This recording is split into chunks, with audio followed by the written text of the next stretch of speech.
Well, good evening, ladies and gentlemen. I'm Bruce McDonald, and this is the Telemanca Review. It is Saturday, the 20th of September. God, another month almost gone.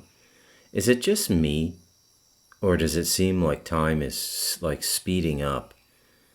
You younger folks who might listen to the Telemanca Review might not get this, but maybe it's a phenomenon that's affecting everybody.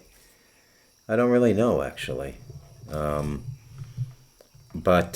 what I do know is that for me, time seems to be massively speeding up. And I mean massively, okay?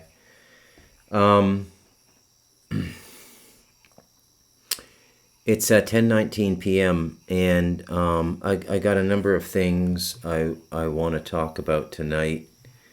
But I think I'm going to begin with a few comments. So I think the Mother Dearest podcast really hit a lot of people a certain way. And one of the reasons for that is when you're born in a certain time, there's a general aggregate karmic lesson. Okay, the same thing applies to geography. There's a general aggregate karmic lesson. Okay, and these things aren't random. The place you're born, the time you're born, none of these things are random. Okay, they all have purpose and meaning. I suppose I should take a moment to talk about the idea that this purpose and meaning has been, somehow corrupted by powerful demiurges, archons, or negative principalities, largely on what I imagine to be the astral plane.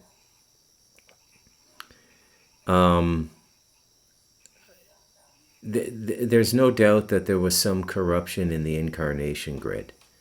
I think, again, a lot of it started after World War II, and I think a lot of it has to do with the technology transfer between non-human beings. Okay, and probably these transference take place in the context of ritual magic and scientific calculation and various other things. But I'm loath to become a podcaster that just repeats himself all the time. Although at the same time, I feel that there is in some measure a necessity to repeat myself on the Telemanca Review, because the things that I'm trying to convey are as dense and layered and multifaceted as a Wallace Stevens poem. Sunday morning. And every time I go over an idea again in new language, it's kind of different.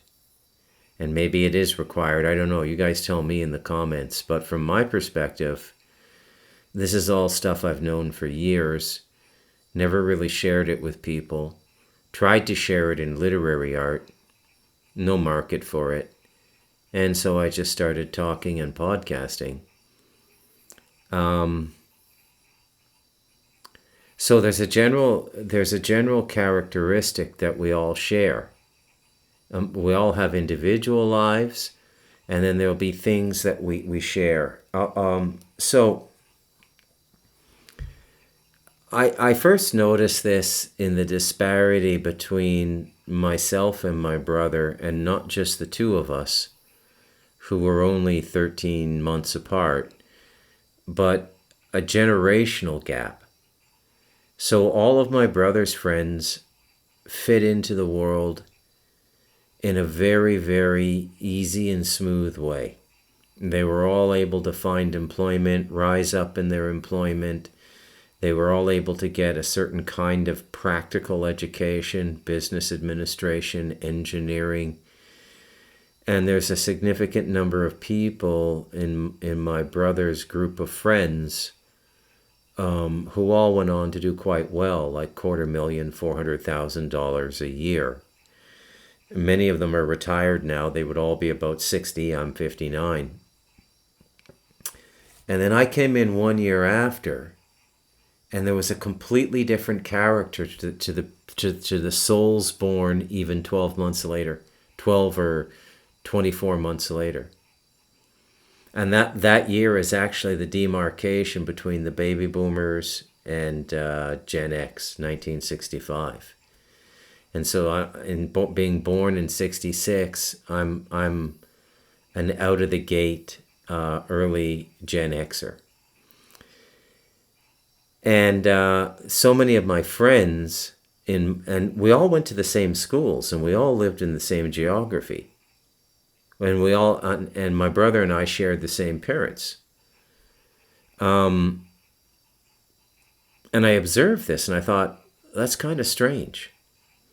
And then I started to think about it, and there's a lot that goes into an incarnation and the time you're incarnated.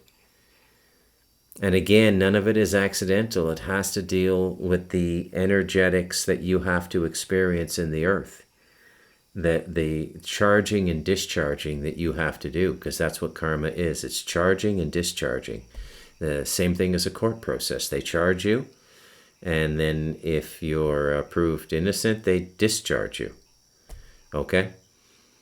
And, I don't think I'm out on a limb here, because I know a lot of you who listen to me listen to Robert Phoenix, and if you believe in astrology, and there's really nothing to believe if you spend enough time studying it, then you know what I'm saying is true. Circle back. This is why the Mother Dearest podcast hit so many of you a certain way.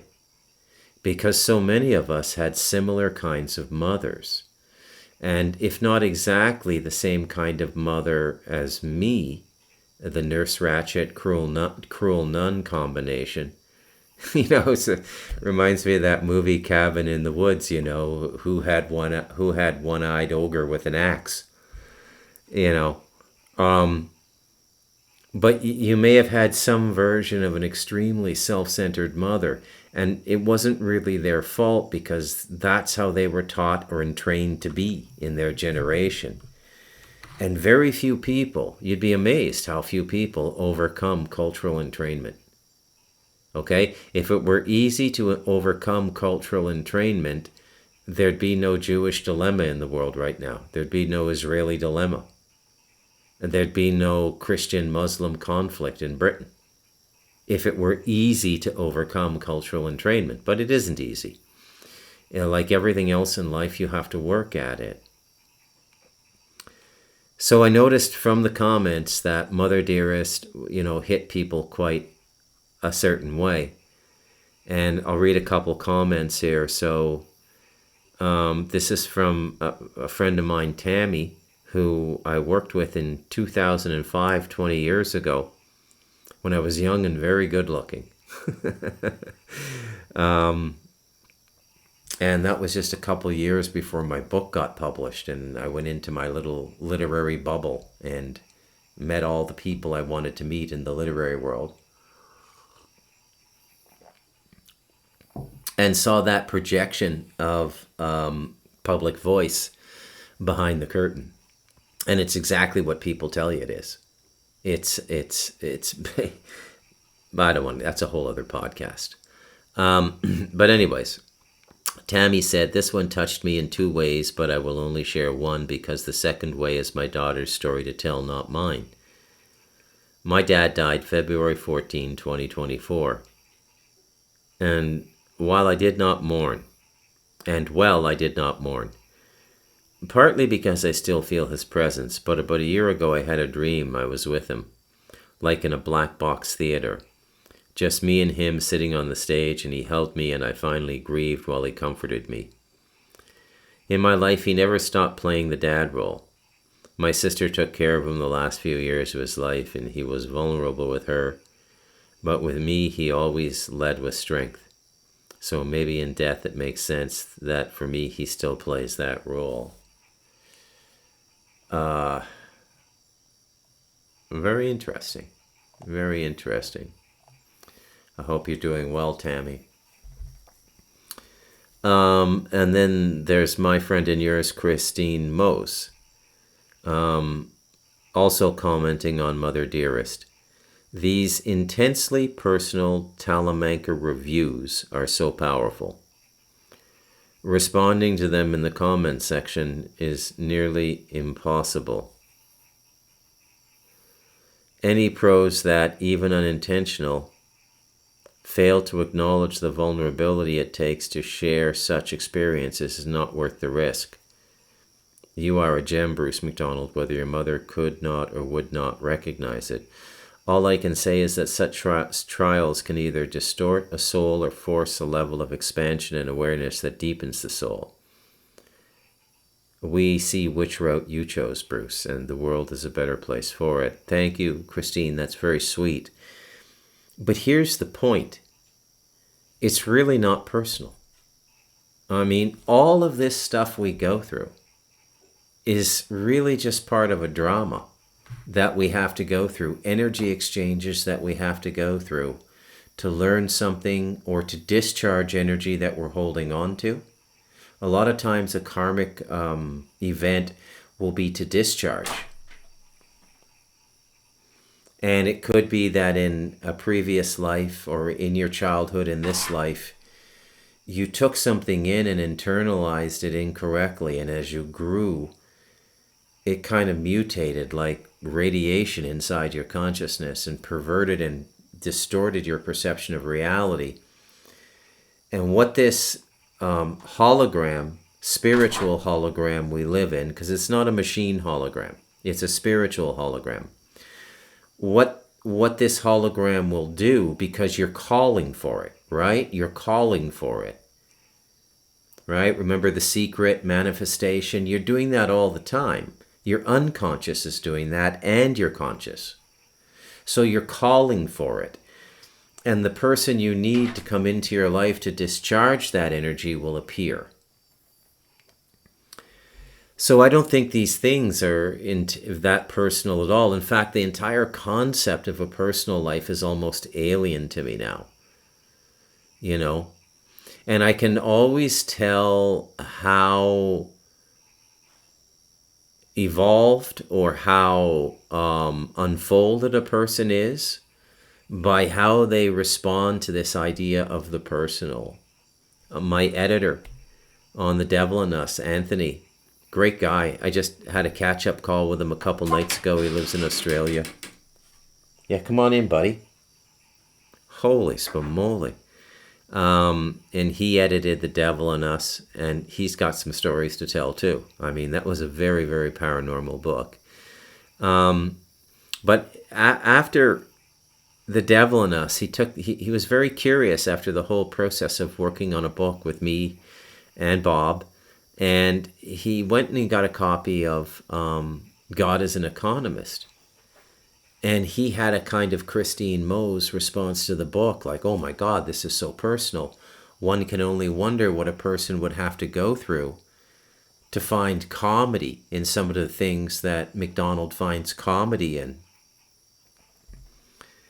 But really, at the end of the day, just as the sages and the enlightened beings have told us since the beginning of time, it's all an illusion. You can't really take it that personally. Okay? Now, I'll tell you why I think this is on my mind. I think it's on my mind because my mother is getting ready to discharge the body. And she's projecting energy out that she wants to close some of these things, but she can't. She's just so bricked up in herself, you know? So the worst fates I've seen befall human beings, it's not Gaza. The worst thing that can happen in life is to have your soul destroyed. You know, I would say that the Gazans are better off than most North Americans now, even though they're dodging bombs and, being starved out and everything. But in the West, we have another kind of death, and it's a spiritual death. And 99 out of 100 people are just completely unconscious to what's going on around them. There's look at it from the point of view of the creator. Okay? So this entire hologram is set up to mature perceptions. Soul is a perception. It's a unit of perception. Okay? That's all it is. And it belongs to an aggregate pool of consciousness. And consciousness is always refining itself in a distillation process called awareness.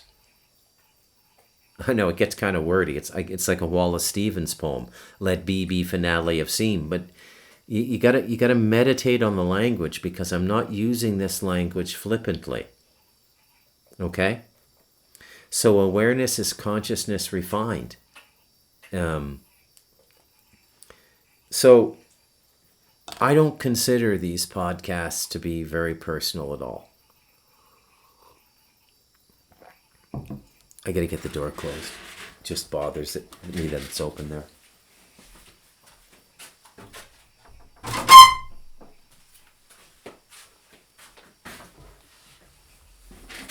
And I'll tell you, getting to this impersonal phase of life where you just see things energetically and you don't take things personally, it's a beautiful place to be. Now, another thing I notice in life is poor people and people raised in simple rural conditions. Like my mother was raised in that wood-heated farmhouse where my grandfather committed suicide. And my wife, raised in a little house with 11 kids in it, and her mother and father. Okay? When these people become adults, they're very conscious of how they present to the world. My wife has that in spades.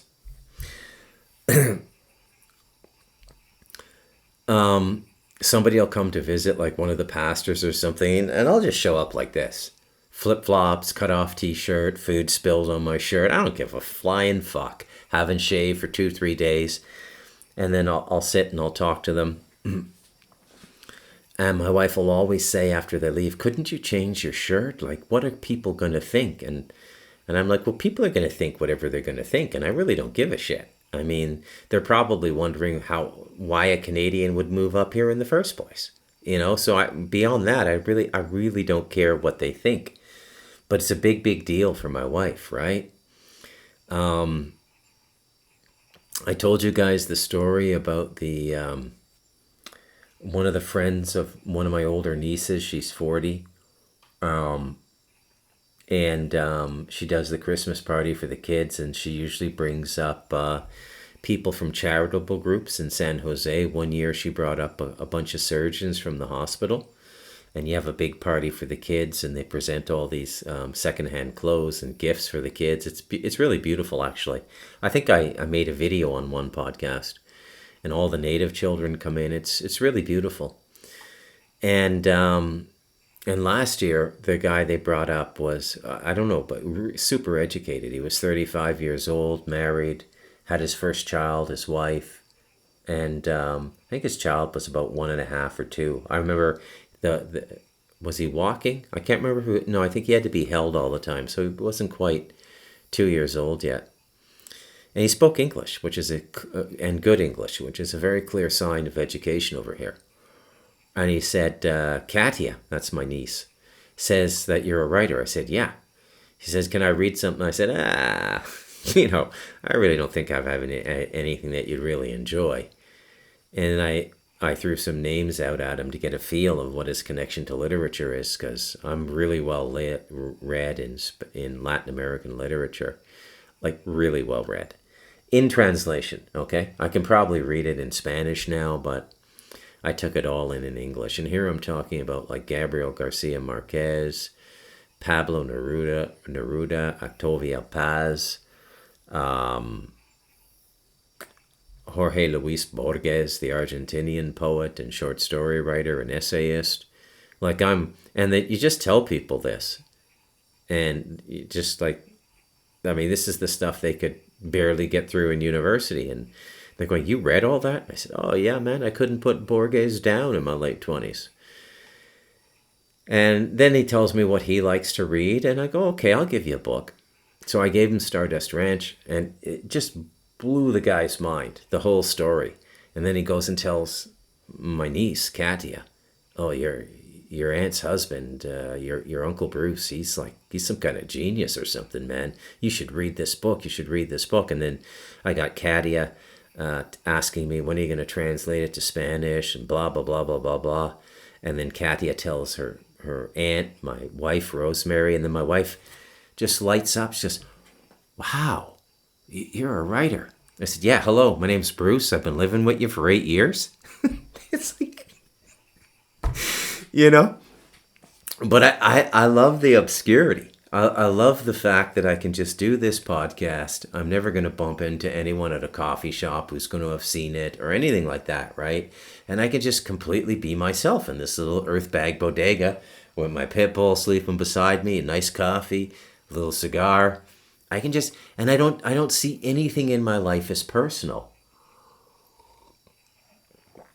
I just see these things as constructed dramas, energetic dramas, to help us discharge and clean our perception the way a windshield wiper cleans a windshield. You know, people have this very punitive idea of karma. You know, some fucking assholes in social media were saying, you know, Charlie Kirk getting shot was his karma because he was a big defender of the Second Amendment. Now, it's not really karma. Karma is actually a benign thing that is, it's always, if you have karma, the universe is still working with you. It's trying to rehabilitate you and clean your perception so you can rise up to higher dimensions of perception, which have a lot more love in them and more connectedness to life. So that's all there is to it.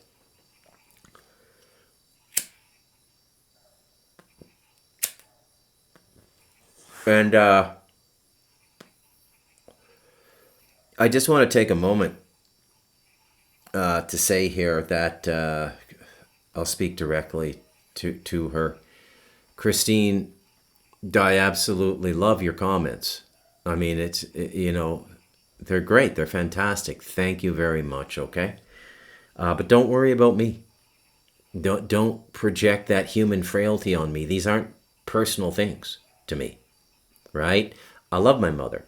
I would love to get through to her before she dies. I don't think I can't. Because you got to respect the will of the other person. I can't narcotize her and, you know, treat her like Alex in Clockwork Orange and pin her eyes open and MK Ultra her so she can see. You see, this is what I'm trying to show you is actually really beautiful. You can't do that. You got to let people find their way in their time. And in life, there are times you're going to meet people that are just, they're immovable. And they're almost always people who've, I'll use a male expression, but it applies to males and females. They've had their balls completely stroked by gaining some title in society. A lot of psychiatrists have this, and they're crazy as shithouse rats, fucking psychiatrists, right? Because they don't, and philosophers. Why do you think all these people go fucking crazy? Why do you think Nietzsche went crazy when he saw somebody beating a horse? Because he was already predisposed to that because his consciousness couldn't break out of the sense-mind paradigm. And he was like a prisoner banging on the walls. That's what all these philosophers are. Let me out of this human condition. Jews do that a lot too. Woody Allen. Yeah, this miserable life, and not a day goes by I don't think about committing suicide. Yeah, Woody, not a day goes by that I don't wish you actually did it. You know, Larry David, the same thing. The miserable, depressed Jew. It's like a fucking caricature, right? There's no excuse for not being happy in life, and there's no excuse for being bored in life. Do you realize boredom is one of the biggest sins you can commit? Boredom. Because it's ingratitude for life. Okay? All right, so that's my intro to just hit. Maybe I'll see if there's a few more comments I should touch base on in this Mother Dearest. How many comments? Oh, yeah. There's a lot more on YouTube, though. Tom, that was deep. Bruce, thanks for sharing. Best. Okay, sure thing, man. Let me just check YouTube here because I think there were a lot more there. And I'll tell you something, man. You're not going to get anywhere in life without being vulnerable. Never be afraid of vulnerability, okay? Um, vulnerability is the gateway that lets the divine energies in. And so you can't really achieve anything without being vulnerable. Oh, 14 comments on the YouTube. Thanks, Bruce. Enjoy all your podcasts. Kitty Black. Nick Frood, thank you, Bruce. T. Jordan, thanks for sharing that, Bruce. I really appreciate it. Best. Love in an echo chamber. Beautiful read, Bruce. Thank you. Costa Rica may be a good place to die, but it's an even better place in every sense of the word, place for you to live. The only way out is through, as a former spiritual teacher used to remind us. And the only way through is by opening our hearts. The heart is the portal through which the other spiritual gifts flow, in my experience. That's why I follow Christ and adore Krishna. That's a remarkably mature spiritual outlook. To start combining and concatenating avatars, because the message is universal. And you want to get it in its distilled form. You don't want to get any cultural pollution in it. Otherwise, you might just go buy a sword and look for people's heads to chop off. But that's really, really nice to hear. The heart is how we overcome this world, but it's not a one and done. The first time you crack it open, bliss, but the entropy of the world sort of closes it a little every day if you're not vigilant. Yeah, thank you for sharing your journey, okay. Mike Wick, you bring up 1,000 thoughts in 55 minutes while driving any miles per hour to work at 5 a.m. All right, so that's enough with the commentary, I think. But thank you for the comments. I guess that particular podcast affected a lot of people. Now tonight, in the last 20 minutes of this podcast, what I want to do is I want to go over a previous podcast again. And this comes out of my off-air conversations with Santo. And the realization through talking to him that some of the concepts I'm talking about are so subtle, they maybe need to be ironed out a little bit more or made more blatant. I don't know how I can do that, but I'm going to try. And so tonight I'm going to go through temple whores and Noahide law again, because it's becoming more and more and more relevant. Okay? So for those of you who've been with me from the beginning, if you find me repeating myself, I apologize. But I have a lot more listeners now. A bunch of people jumped on after the Robert Phoenix show, which I enjoyed immensely. And I'll word it in a slightly different way. And if Santo's right, maybe you need to hear this again anyway. So let's just do it. Okay, so the first thing that we have to see is a clear line through history over the last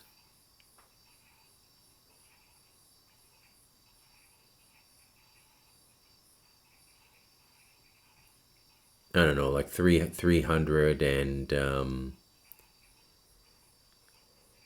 400 and what is it, 375? Fuck, I'm bad at math.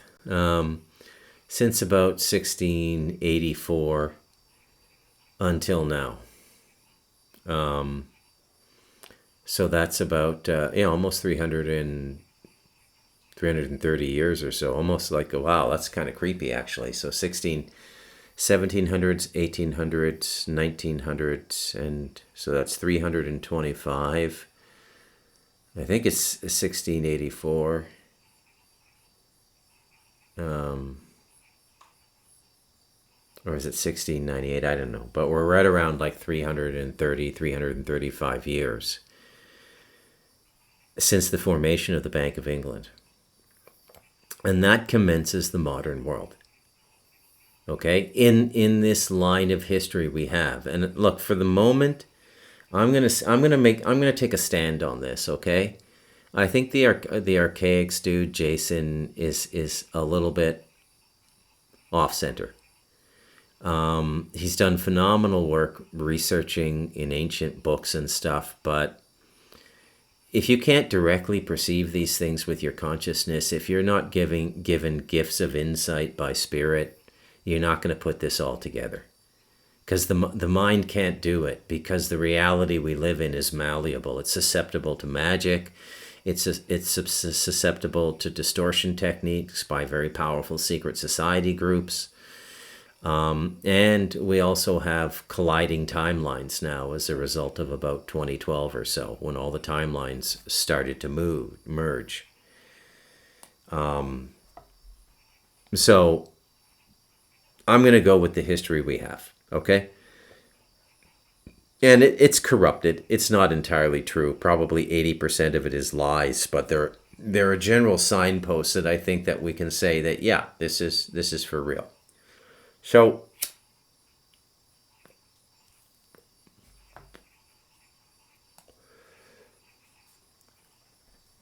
the Bank of England brings to prominence and seeds in a significant way the Jewish ambition. Okay? And I say this because the Bank of England was basically given as a charter from its inception to a group of Jews from Amsterdam. This is all explained in the Light of Darkness in, I believe, the Worshipful Fueler chapter. And so the Bank of England begins what I would call the Zionist agenda. But you can't even call it Zionist anymore, because they've seeded so many Protestant secret societies now. And that's what they are. I mean, they're Protestant secret societies. Catholics weren't allowed to join these things. They eventually formed their own. So you could say that the Jesuits were kind of a secret society. But, I mean, the Jesuits aren't dispersed in society in commerce and trade and banking the way lay people are. So the secret societies coming off of the Kabbalah, and they all spring off of the Kabbalah. And the Kabbalah is basically the devil's Bible. I don't think I've ever said it that clearly before, but I'm gonna start getting more blunt. The more they say it's dangerous to talk about these things and they're anti-Semitic, that's all the provocation I need to not give a shit. Okay? Now, as always, when you're talking about these things, you're talking about an inner circle within the Jewish world. You're not talking about the Jewish population. You're not talking about a beautiful tradition. We're not talking about something that I think really died over 2,000 years ago, okay? And probably didn't exist as they're trying to sell it today. It never really existed. The Jews are a modern invention. The Jews we're dealing with now. And they're largely satanic now, the Ashkenazis. Okay, let's just get that out in the open. The God they worship is what you and I would call Satan. Okay? Now, like all gods, Satan is fickle. And I don't think their offerings are being received that well anymore. Where are you going to hear something like that other than on the Talamanca Review? Why do I say that? I could never in a million fucking years explain it to you. Not in 1,000 hours. Okay? But just trust me. I don't think their relationship with this deity is that good anymore. And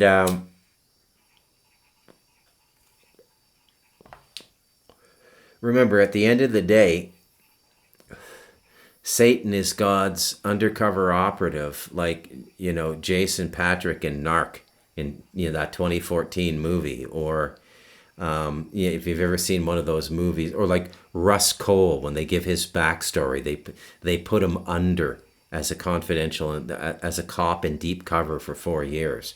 He almost lost his mind. He did so many drugs. If you've seen True Detective season 1, that's what I mean.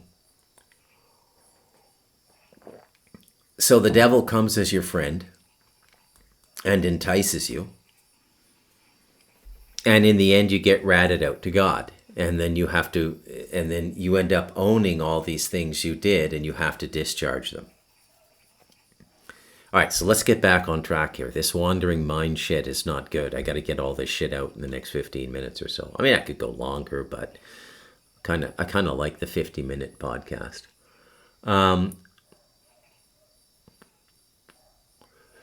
So this part you're free to accept or reject, okay? I think that in the beginning, the Jewish power rested in the Bank of England, and this is why we get the British Empire. Anywhere you see a moneyed and influential Jewish diaspora that's whispering into the ears of the leaders of that country, as we're now seeing in America, it's never been more blatant than it is in America. It's just out of control now, but there's a reason for that, and this is what I'm getting to, and this is why I'm rehashing temple prostitutes and Noahide law. First of all, Noahide law doesn't come from the Torah. The Sanhedrin literally fucking invented it because they're fucking Satanists and that's what they do, okay? It doesn't exist anywhere. It's not like Noah wrote this down. All humanity after I saved you by preserving the human race after the flood must do this. And the idea that Noah was the only survivor after the flood is complete horseshit too. Just about, the more you get into it, just about everything the Jews are saying is complete horseshit. Beginning with Moses being a Jew. Moses was a blood-born Egyptian. Born into royalty, born into magic. No fucking baby in a basket. It's all bullshit, okay? So there's that.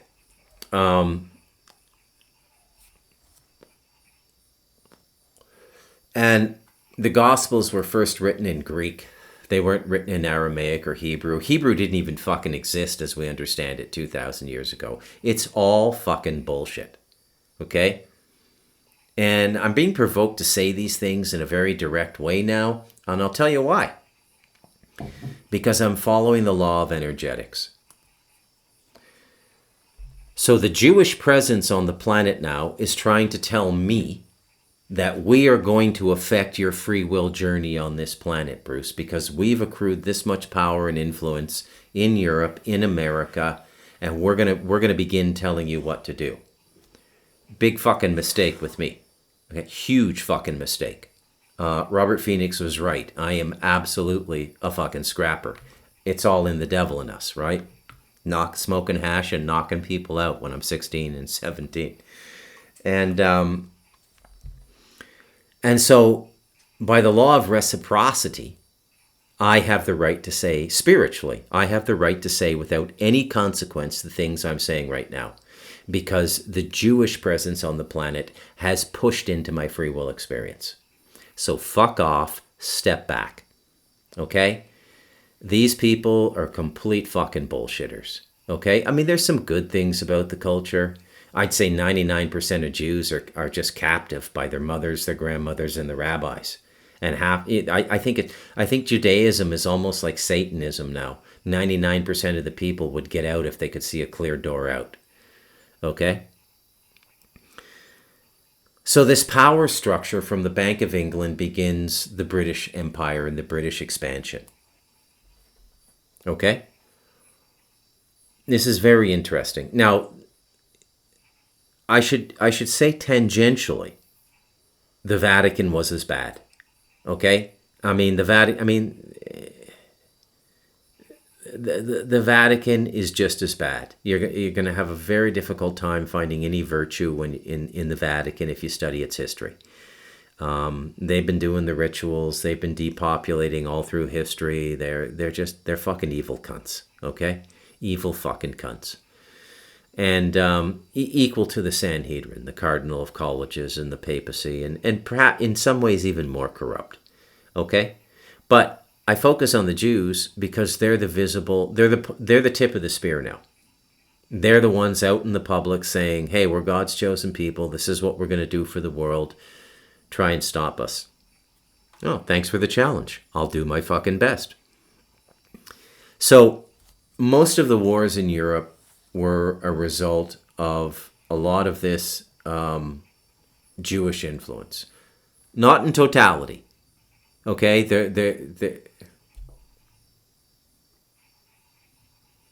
I was trying to think about Longshanks and the Scottish invasion.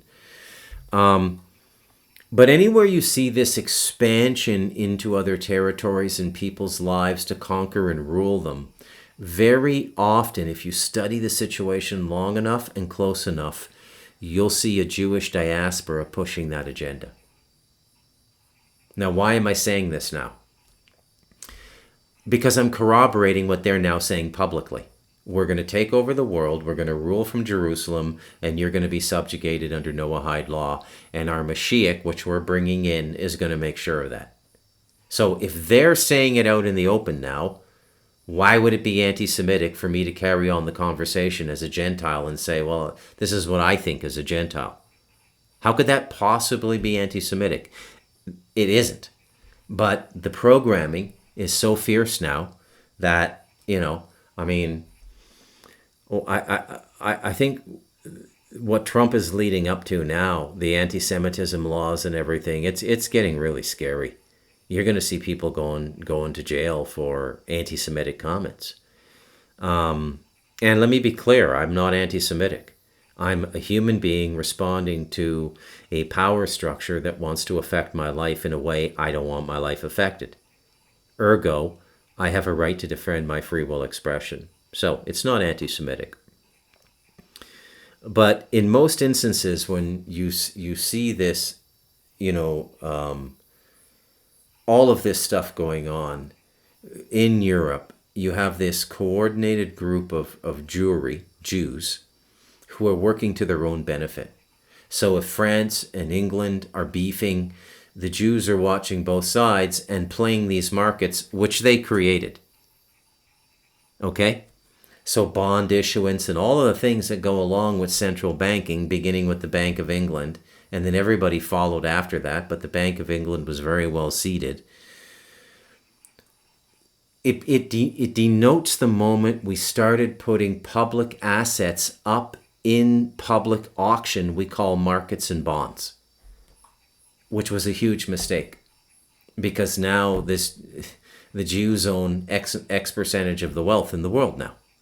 Okay? And not by working really hard or innovation or anything like that, but by manipulating this market. And they'll do anything to get the money. They'll start a war, they'll kill 100 people, they don't give a shit. Just look at the way the Mossad's behaved in the last 20 years. They'll kill anybody.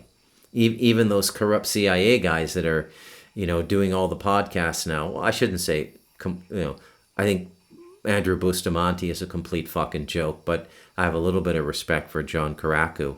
But they both are in total agreement that the most heinous intelligence service you can come across in the world now is the Mossad. Their solution to every problem is to kill the person. They do more assassinations in foreign countries than probably the next largest 3 intelligence services in the world, which would be probably the French intelligence service, MI6, and the CIA.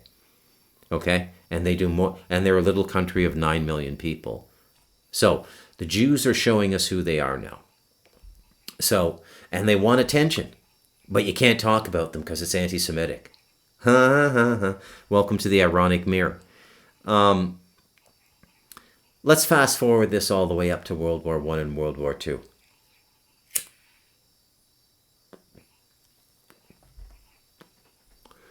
In each of these chaotic exchanges, there was a massive advancement for Jewish people. The Balfour Declaration after World War I, and then the formation of Israel after World War II. So you could say that the Jews were the largest beneficiaries of the world wars in the 20th century. Ergo, you could say that the suffering, death, and dismemberment of Gentiles brought about Israel.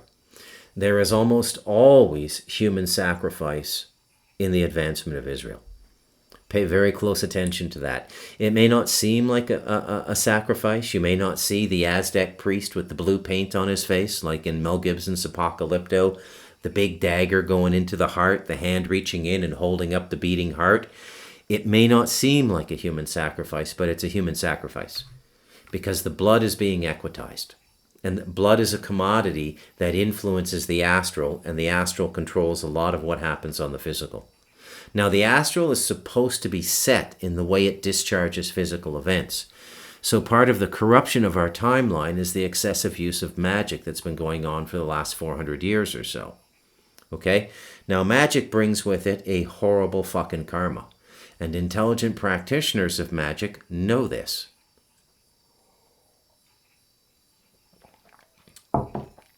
So, one of the ways that the utility of magic is offset, and one of the ways that karma can be offset, is through the scapegoat ritual. Now, there are many dimensions to the scapegoat ritual. In its literal expression, the Hebrews used to severely beat a goat or a lamb. I think usually it was a goat, and they would beat it so badly and run it off into the wilderness, never to come back and probably suffer and die in the wilderness, or be eaten, or I don't know, perhaps it could forage for a while and live for a little bit, but probably not. And the goat was said to contain the sins of the tribe. And this was an atonement ritual. And this is, so the scapegoat ritual in its original implementation, its spiritual pagan primitiveness was literal. And we use the word scapegoat now, so we say Lee Harvey Oswald was a scapegoat. They pinned the crime of J.F. Kennedy's assassination on him, but he didn't do it. Therefore, he is a scapegoat because the sin was put into him and he was killed. Okay, so you get it? Now, there's another level to scapegoating, and it has to do with the energetics between the astral and the physical. And it has to do specifically with the concept of judgment, because judgment is a violation of free will. So, one of the reasons we're being shown all of the ugliness in Judaism now is we've reached the point in this game where they want the Gentile world, and that's the whole Gentile world, the Chinese, everybody, okay? They want the Gentile world to judge them, because that will initiate a karmic transference. So all of this absolutely heinous shit these people have been doing for the last who knows how many centuries will get transferred on to the people who judge them. Now, this may sound like superstition to you, okay? But think about it through the mechanics of consciousness, as I've been trying to teach the engineering and mechanics of consciousness on the Talamanca Review. What is judgment at its core? It is a petition for experience. Okay? Judgment is a petition for experience. You're petitioning the universe for experience. Okay? Now, you could come back with some pretty heinous shit and say, well, does that mean we're just supposed to stand by, Bruce, and let all the children get raped and abused? And no. I mean, uphold the law. But Israel is a free and independent nation now, with its own borders, its own government, its own recognition in the United Nations, is standing on its own 2 feet, is a spiritual entity now.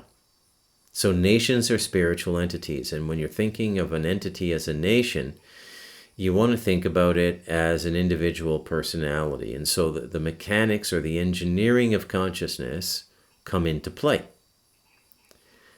So they know what they're doing. There's a reason they're showing the whole world, basically the snuff film that is Gaza. And it's a snuff film. It's disgusting to watch. It makes a normal person sick. And we're being taught that these aren't human beings. We heard that somewhere else before, didn't we? Somewhere in the 1940s. Those people got hung at a trial called Nuremberg. And here we are, 80 years later, repeating the same things, with the victims being the perpetrator. Okay? Now they want us to judge them. They want us at this point. Now, how we get out of this, I'm not really sure. But I'll tell you one thing, outright judgment and getting angry and getting Nick Fuentes or Adam Green level of angry and anti-Semitic is not healthy at this point. Because there's an astral dimension to this.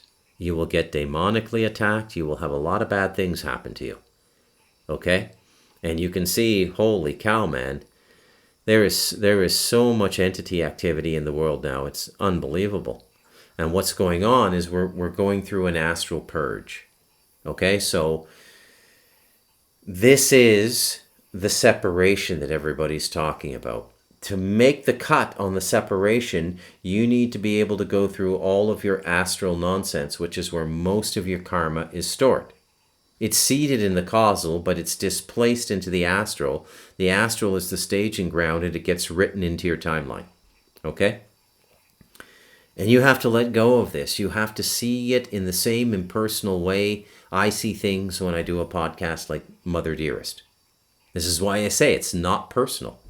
I'm sharing these stories to illustrate to you how to undo your own karmic knots, how to let go of these energetic structures. Don't let them bother you. It is what it is. Try your very best to humanely end the cycle with the person you're in enmity with. I've tried my best with my mother, but nothing works. Okay?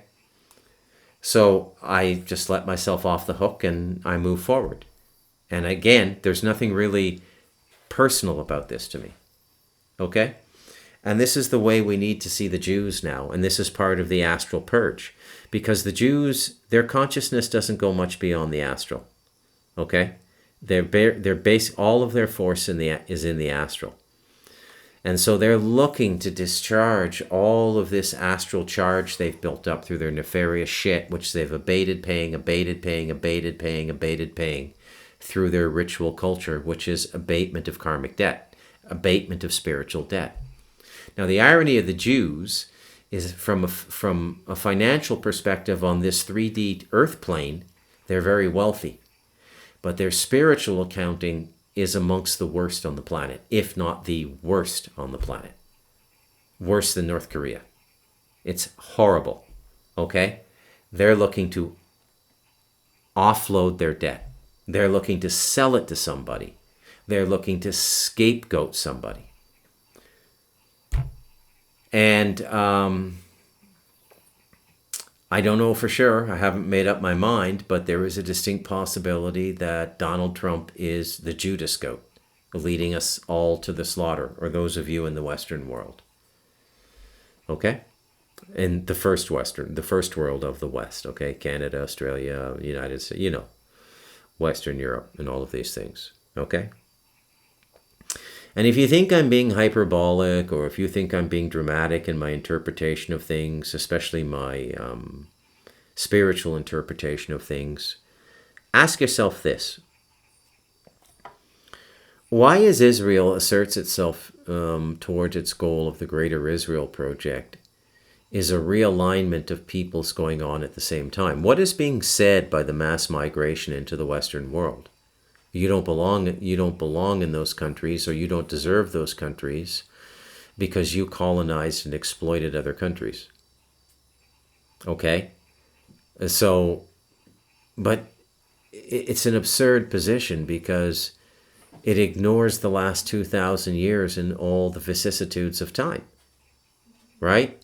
And the people living in Israel when they got there, the European Jews who went over on boats and did the first Nakba, they have a stronger claim to that region of the world now than the Jews because they've lived there longer than the Jews. Right? The Jews only live, according to their history, which I think is complete bullshit and unreliable and certainly wouldn't stand up in a court of law. They've been there since Moses led them there, which would be the Exodus, right? I think that was about 3,000 years ago, which means they held Jerusalem for about 1,000 years. And they lost it in around 72 AD. So the people who've been living there up until now have been there 2,000 years. So who has the greater claim to the land? It's the most absurd shit you've ever heard in your life. Okay?